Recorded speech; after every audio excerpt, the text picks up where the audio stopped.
প্রকৃতপক্ষে এমন একটি ট্রেন ছিল যা চালানো হতো কেবল একটি মেয়ের জন্য।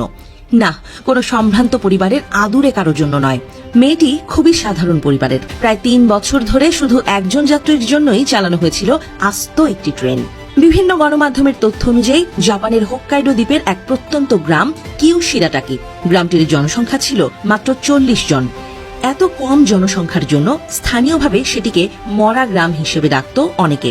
ওই গ্রামেই ছিল ছোট্ট একটি ট্রেন স্টেশন, কিন্তু এত কম মানুষ হওয়ায় ওই স্টেশনটি মরুভূমির মতো ফাঁকা পড়ে থাকত। তাই দিন দিন বড় মাপের লোকসানে পড়ছিল জাপানের রেল কর্তৃপক্ষ। উপায় না পেয়ে 2013 সালে সেই স্টেশন বন্ধ করে দেওয়া হয়। এতে করে চরম বিপদ বাড়ল গ্রামটির মানুষদের, কারণ ওই স্টেশনই ছিল ওই গ্রামের যোগাযোগ ব্যবস্থার একমাত্র মাধ্যম। কিউশিরাটাকি নামের ওই স্টেশনের কাছেই পরিবারের সাথে থাকত স্কুল ছাত্রী কানাহারাদা। স্কুলে যাওয়ার জন্য তার ভরসা ছিল ট্রেন, কিন্তু ট্রেন বন্ধ হয়ে যাওয়ায় স্কুলে যাওয়াই বন্ধ হয়ে যায় তার। উপায় না পেয়ে জাপান রেল কর্তৃপক্ষের কাছে সেই স্টেশন পর্যন্ত ট্রেন চালু রাখার আবেদন করে হারাদা। সে জানায় ট্রেন পরিষেবা না থাকলে পড়াশোনা চালিয়ে যাওয়া তার পক্ষে সম্ভব নয়। ছোট্ট মেয়েটির আবেদনে সাড়া দেয় জাপানের রেল কর্তৃপক্ষ।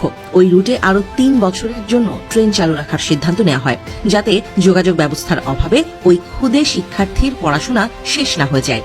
এরপর থেকে আরো 3 বছর ওই রুটে একটি ট্রেন চালায় জাপান রেল কর্তৃপক্ষ।